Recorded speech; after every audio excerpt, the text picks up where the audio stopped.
আব্বা আমরা পয়লা বৈশাখে পান্তা ইলিশ কেটে খাই। আরে কাইলেও ওইটা আমাকে ঐতিহ্য।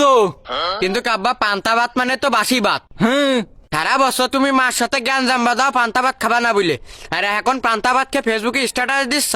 আরে ওইটা তুই বুঝবিন নে, আমি ওই পান্তা ভাতের অ্যাড দিলাম। দাদা তুমি আজকে যে ইলিশ মাছটা খাইলে ওই ইলিশ মাছ জানতো আজকে পয়লা বৈশাখটা? আরে মাছে কিরাম জানবে, মাছ তো তাই পানির নিচে।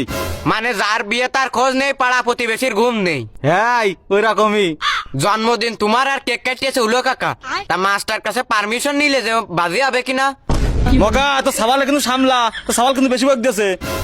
আব্বা আজকে তো বাংলায় 1433 সাল। হ্যাঁ তা কালকে রাত্রি তো 2026 সাল ছিল, একদিনই এত পিছয় চলে গেলাম। তাহলে আব্বা আমাদের এখন ঘোড়ার গাড়ি চালানো উচিত না, এখন কি মোবাইল চালানো আমাদের উচিত হচ্ছে? এই কাইলো তুই যদি আর একটা কথা কোস তোর মাথায় বাড়ি মারে আদিম যুগে পাঠাই দিবানে। আদিম যুগের লোক তো কথা কথা হতো না, তুই ওকে মতন হয়ে যাবি। তার মানে আমি ইশারায় কথা কব? হ্যাঁ আব্বা তোমার কাছে আমার আর একটা প্রশ্ন আছে। কি প্রশ্ন? আমরা যদি আজকে পান্তা ভাত ইলিশ মাছ না খেতাম তাহলে কি আমরা অন্য দেশের নাগরিক হয়ে যেতাম?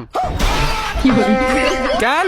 কারণ ইলিশ মাছ আর পান্তা ভাত খাওয়া তো বাঙালিদের ঐতিহ্য। মগা লাঠিটা দেই তো সাবালের মাথাতে পয়লা বৈশাখের ভূতটা একটু লাভাইনি। দাদা তুই লাঠি ধরলে কি আমার এনতে দৌড়ানো লাগবে না? না ধরলে তো লাঠির হাতে বাঁচাবেন কিটা? তার মানে পয়লা বৈশাখের দিন আমার ব্যায়ামও করা লাগবে। এইটাও একটা ঐতিহ্য।